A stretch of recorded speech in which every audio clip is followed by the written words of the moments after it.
Oke, berjumpa lagi bersama channel kami. Sebelumnya saya akan menyampaikan bahwa channel ini menceritakan tentang legenda-legenda yang ada di negara kita Indonesia ini. Kalau di luar ada beberapa mitologi yang menceritakan tentang manusia serigala atau werewolf, ya begitu mereka menyebutnya. Itu adalah manusia setengah makhluk serigala atau binatang serigala.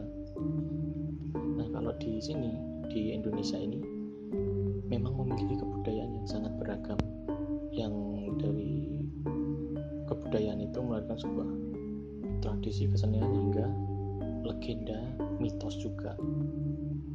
Salah satunya ada di Jambi. Di sini ada makhluk mitologi yang bernama Cindaku. Cindaku ialah makhluk mitologi yang hampir serupa dengan werewolf atau manusia serigala. Hanya di sini yang membedakan adalah Cindaku merupakan gabungan dari harimau atau macan dengan manusia. Sementara werewolf merupakan gabungan dari manusia dan serigala. Kalau ditemukan, apakah akan menang werewolf atau Cindaku ini ya? Cindaku ini digambarkan sebagai makhluk perwujudan dari manusia harimau, di mana sosok mereka adalah seorang manusia yang dapat melakukan perubahan wujud menjadi bentuk setengah harimau, dan Cindaku ini bisa berdiri seperti manusia. Jadi benar-benar kayak werewolf tersebut. Werewolf itu berdiri dengan dua kaki namun kepalanya serigala. Begitu pula dengan Cindaku, berdiri dengan dua kaki dan kepalanya adalah harimau atau macan.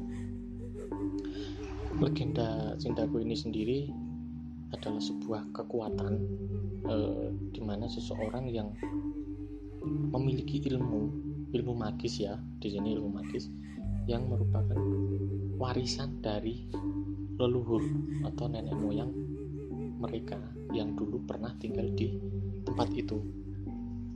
Lewat legenda tersebut juga dipercaya bahwa yang memiliki kemampuan untuk berubah menjadi Cindaku adalah mereka yang memiliki bakat spiritual dan berdarah murni.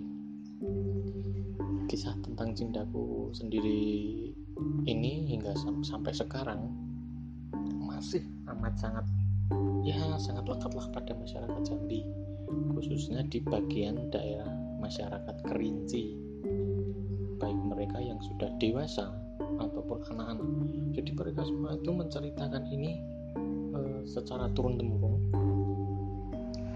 dan sudah menjadi kayak kepercayaan mereka terhadap kisah Cindaku ini. Sudah tertanam sejak kecil dan tidak didasari oleh bukti dan fakta ilmiah, mengingat tidak ada yang bisa membuktikan keberadaan Cindaku ini, melainkan hanya sekedar cerita dan kisah-kisah yang dipaparkan pada mereka dari sejak kecil. Seperti itu. Tidak ada yang mengetahui pasti kapan legenda manusia harimau atau Cindaku ini di Kerinci khususnya itu dimulai sejak kapan. Tapi yang pasti legenda ini hingga kini masih mendarah daging dalam masyarakat daerah Kerinci khususnya. Jika memandang sekilas ya, tampaknya memang legenda yang diceritakan ini terdengar amat berkaitan dengan unsur magis atau black magic, seperti itulah istilahnya. Tapi ternyata tidak begitu bagi warga Kerinci. Untuk mereka, Cindaku ini yang hanya bisa berbuat saat ada di tanah kelahirannya dengan cara menempelkan dadanya di tanah. Sama sekali tidak ada kaitannya dengan ilmu hitam. Malah lebih ke bagaimana Cindaku merupakan sebuah kemampuan ilmu atau mantra yang menjadi hal turun-temurun demi menjaga hubungan kehidupan antara manusia dan harimau yang kini sudah semakin sedikit jumlahnya di Indonesia ini. Jadi memang kisah ini itu kayak manusia Jindaku ini adalah sebagai jembatan antara manusia dengan hewan harimau, ibaratnya seperti itu.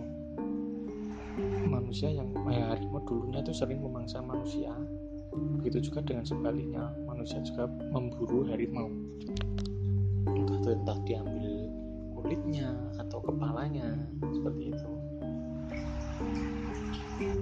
Dulu awalnya kisah Jindaku ini bermula dengan kisah tentang legenda nenek moyang orang-orang disebut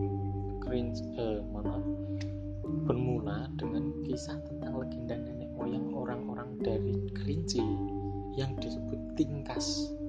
Tingkas adalah sebuah kelompok yang membina hubungan baik dengan harimau dulunya, jadi kayak mungkin kayak perkumpulan yang memang mereka khusus melestarikan harimau, seperti itu mungkin.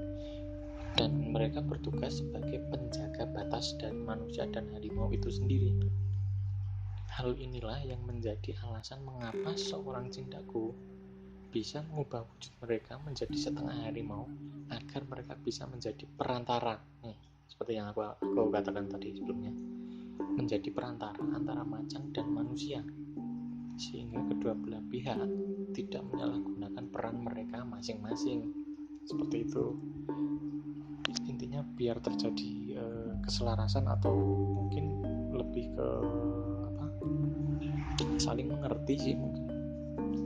Dan ternyata kisah yang ada di balik mitos Jindaku ini tidak berpusat pada penggunaan kemampuan gaib yang dimiliki oleh para Jindaku, melainkan lebih membahas tentang hubungan manusia dengan harimau itu sendiri.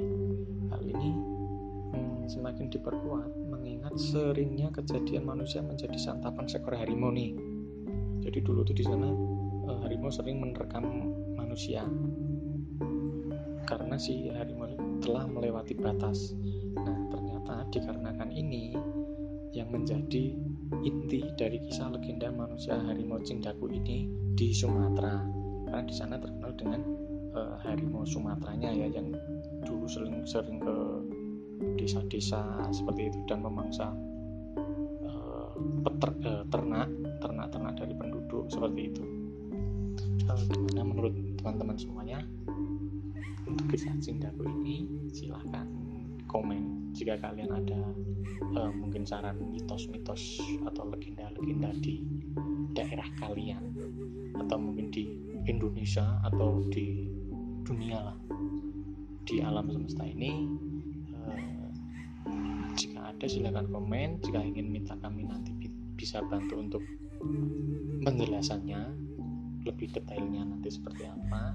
Dan semoga tontonan ini bermanfaat buat pendidikan kalian dan agar tidak melupakan budaya-budaya Indonesia yang memang benar-benar asli dan menjadi sebuah legenda, karena legenda kita tidak kalah dengan legenda-legenda yang di luar negeri. Jindaku versus werewolf. Terima kasih.